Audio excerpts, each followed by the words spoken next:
I love you. It's ruining my bank account.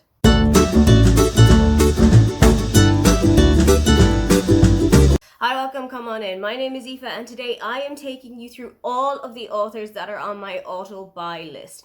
If they bring out something new, I am instantly at the bookshop the day of or the second day that it has come out because it has got to go on my shelves. Quite a lot of them, I will get them as a physical book so that I can hold it, so that I can put it on my shelves. Sometimes I will just get it as a Kindle copy so that I have the convenience of bringing it around with me. But if they have brought out anything new, you can guarantee I already have a copy of it. First up is one of my favourite Irish authors, and that is Louise O'Neill. There's a reason that I don't have a physical book to show you, and that is because she hasn't brought anything out in the last while. Louise has written a couple of adult books, she has written a lot of contemporary YA books, but what I love about her books is that they can be quite hard-hitting with their themes. Quite a lot of them have to do with body image, quite a lot of them have to do with toxic relationships and toxic friendships. There are a couple in there that have to do with victim blaming and victim shaming after a sexual assault. I absolutely love how cutthroat her writing is. It truly gets you to the bone. But also I love that she's not afraid of going for these topics, especially in an Ireland that is only starting to become super progressive in the last 15 to 20 years or so. I really love that we have got an author in our arsenal who is truly not afraid of hitting those heights. Next up is one of my favourite romance authors, if not my all-time favourite romance author, and that is Talia Hibbert. This is Dani Brown. She is my favourite of the Brown sisters, and this is my favourite of the Brown sister trilogy. But Talia also started out as an independently published author, and I absolutely love those books. They're a little bit steamier, they're a little bit spicier than the Brown sisters and her other contemporary books that have been released after those. I read one of these with one of my friends as part of the Amazing Readathon last year, and both of us just kept sending each other notes back and forward as to how much we were loving this kind of soccer star versus completely normal person relationship. She's also done a royal romance. She has done quite a lot of kind of small town stuff. But something that I truly love about Talia's books is how representative they are. Most of her characters are people of colour, quite a lot of her characters are on the queer spectrum, quite a lot of her characters are neurodivergent, and I really love seeing how inclusive all of her books are. Next up is an author that I turn to if I want to get mad or if I want to get upset, and that is Fredrik Backman. Fredrik is Swedish, and I have read all of his books in their English translations, so there may be some things that I have missed from the translation process, but every single one of the books that I have read has been hard-hitting, has really cut to the bone, and has completely gripped me in. In fact, there's only one book of his that I've given anything under a 4.5 stars, and that was Anxious People, because it just gave me anxiety while I was reading it. I absolutely loved A Man Called Ove. It completely destroyed me when I read it. I've seen the adaptation with Tom Hanks twice, and both times I've been a puddle on the floor. I am also completely obsessed with the Beartown trilogy. Saying that, I've only read the first book so far, but I just know from a couple of people that I know whose tastes are quite similar to mine, once I get into the other two books in the series, I'm probably going to have just as good a time with them, but also just as heartbreaking one.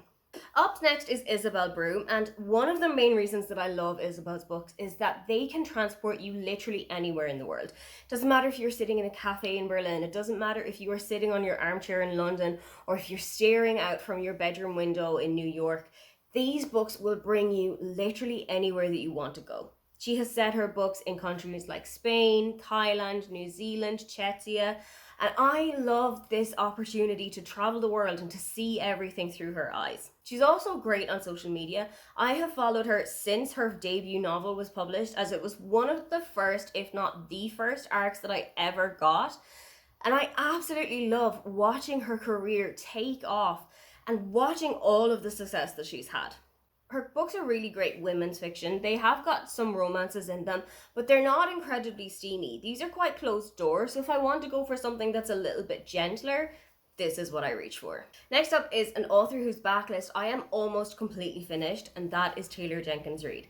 The Seven Husbands of Evelyn Hugo has held the title of my favourite book since I put it down for the first time.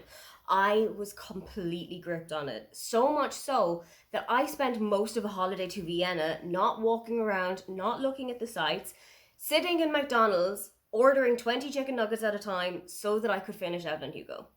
I have also read all of the other historical fiction books that she has written, but I've also gone back over quite a lot of her romance books.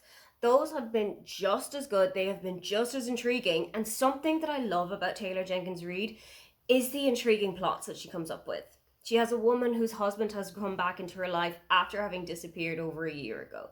She had two high school sweethearts who got married and figured out that things weren't working so well for them, so they go on an extended break for a year and see if that's going to bring their marriage back to life. I love the concepts of her books, and I cannot wait to see if she's going to bring out anything else soon. When you have read only one book by an author, but you know that they're going to go on your auto buy list, then you know you've hit a good one. But when I had read Written in the Stars by Alexandria Bellfleur, I knew that this was a match made in heaven. Something that I love about her books is how inclusive they are with queer characters. She has got 2 books that feature bisexual main characters, and that is something that is so sorely lacking in romance books. You see quite a lot of queer characters, yes, but bisexuality and pansexuality isn't something that I feel is very prevalent in the books that I've been reading. That might be a me issue where I'm just not finding them or I haven't been seeking them out. But I truly love how Alexandria writes these bisexual main characters, doesn't in any way play down their bisexuality because they may be in a straight presenting relationship, but also I love the kind of interconnectivity that you see in all of the books that she's written. Not just in the series that she's had so far, but you can see characters from that series turning up in the standalones that she's also written. I absolutely love an in-universe Easter egg, and I cannot wait to read Truly Madly Deeply so that I can figure out if there's any in here too. Sometimes you get an author on the list like this, and not every book is a hit, but you know you still want to read from them. That is the story with Christina Lauren. They have brought out one book that I did not enjoy, and that is because it was a second chance romance. That is not the trope for me. It's just not something that I understand, because why would you want to go back to somebody that you've been with? There's so few situations where that will truly work out in my eyes. How and ever. The other books that I have read from them have been absolute hits in my eyes. I've had such a great time with everything that they have written so far, and I cannot wait to see where they go from next. I missed out on going to meet Christina Lauren by one day in Berlin because I found out that the event was happening the day after it had actually happened. And when I tell you that I had to sit in a dark corner for about 20 minutes just to get over it, I'm not exaggerating. A list like this wouldn't be complete without one Marmite entrance, and my Marmite entrance is Emily Henry. I know so many people who absolutely worship the Emily Henry author, and some others who aren't as intrigued by her works. I am very firmly an Emily Henry follower. I would read the phone book if she brought it out. I have got all 5 of her books read. I have got all 5 of her books stacked in my head as to which one is my favorite, which one do I like the least of them, but all of them have still been complete hits. I absolutely loved her last 2 books, Happy Place and Funny Story. I feel like the spice level in her book is starting to rise up a little bit. Beach Read wasn't super spicy in my opinion. It was a little bit open door, but you were just kind of looking through the cracks, whereas Funny Story was kind of putting a little bit more out there. So if that's the kind of upward trajectory that we're going on with these books, I am truly excited to see where we're going to go next. Is it okay to say that somebody is an auto-buy author if you've only read the books that they've brought out in one genre? I would think yes, and if we can say that, then Ashley Poston is absolutely an auto-buy author for me. I haven't read any of the Once Upon a Con series. I had a copy of Geekerella, but it lay on my TBR for so long, and there wasn't anything that was kind of spurring me on to pick it up, that I just donated it to my local library. Then I got a copy of The Dead Romantics about 2 years ago, and I inhaled it. Then I got a copy of The 7 Year Slip, and I inhaled that while I wasn't really able to see the pages because I was crying so much. I also have a copy of A Novel Love Story, which I'm hoping to get to in the month of August as it's part of the B&K book club. And I am hopeful that this is going to cement Ashley Poston as one of my favourite contemporary romance writers.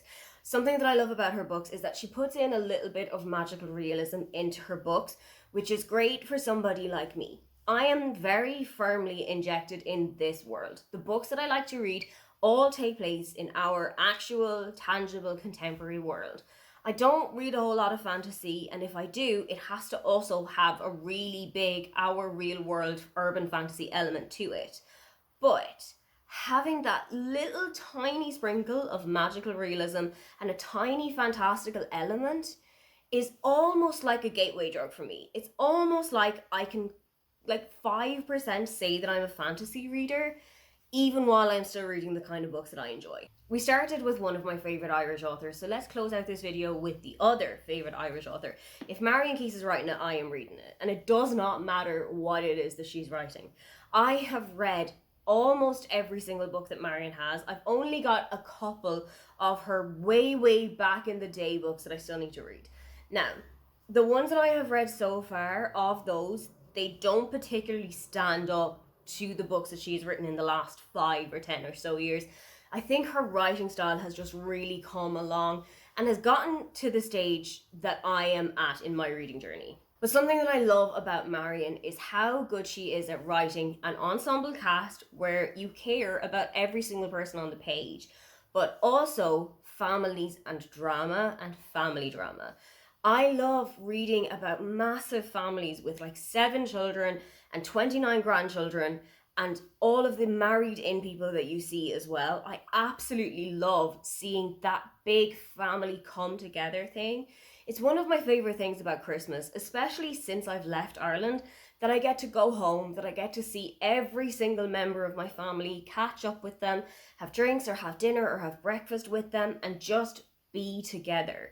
So that kind of sense of camaraderie and togetherness is such a big vibe in every single Marian Keyes book that I've read so far. And I think that that's the driving factor as to why I enjoy them so much. Those are all of the auto-buy authors that you shouldn't be too surprised if you see in future book hauls on my channel. Who is an absolute must-buy author for you, or do we share any of those from my pile? If you would love to leave me a comment but you can't think of anything you'd like to say, then just leave me the shopping bags emoji. Don't forget to like and subscribe because I have new videos up every week. Now, get on out of here.